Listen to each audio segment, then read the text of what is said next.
பைபிள்ல ஒரு புக் இருக்குங்க, அதுதான் ஆபகுக். இவரை பத்தி பெருசா பேக்ரவுண்ட்லாம் கிடையாது. ஆனா இவரோட பேரோட அர்த்தம் என்னன்னா எம்ப்ரேஸ்.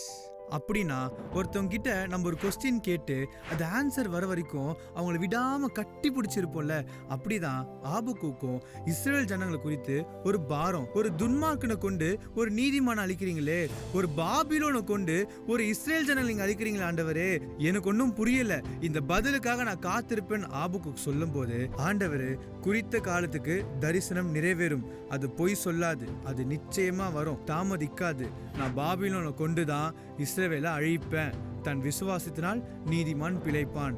ஏன்னா இந்த வசனம் ஆபத்து நேரிட போதுன்னு ஆண்டவர் எச்சரிக்கிறாரு. அந்த ஆபத்திலையும் விசுவாசத்தினால் நீதிமான் பிழைப்பான் சொல்றாரு. ஆனா இந்த வசனத்தை கூட எல்லாரும் தெரிஞ்சோ தெரியாமையோ வாக்குத்தத்தமா பயன்படுத்துறாங்க. இதை வைத்து பாட்டு கூட எழுதுறாங்க. நீங்க எச்சரிக்கையா இருங்க. இதே போலதான் கடைசி காலத்துல நம்ம இருக்கிறோம். 7 வருஷம் உபத்திரத்துல ஆண்டவர் அந்தி கிறிஸ்து கையில தான் ஒப்பு கொடுப்பாரு. நம்ம போயிட்டு அந்தி கிறிஸ்து வரக்கூடாதுன்னு சொல்லிட்டு ஜெபம்லாம் பண்ண முடியாதுங்க. அந்தி கிறிஸ்து வரணும்னு ஆண்டவருடைய சித்தம். நம்ம ஆயத்தமா இருக்கணும். இந்த ஆபத்து நேரிடும் போது எந்த கடவுளும் உங்களை காப்பாற்ற முடியாது. எந்த சிலையா இருக்கட்டும், எந்த மதமா இருக்கட்டும், எந்த மனுஷனா இருக்கட்டும், உங்களை காப்பாற்ற முடியாது.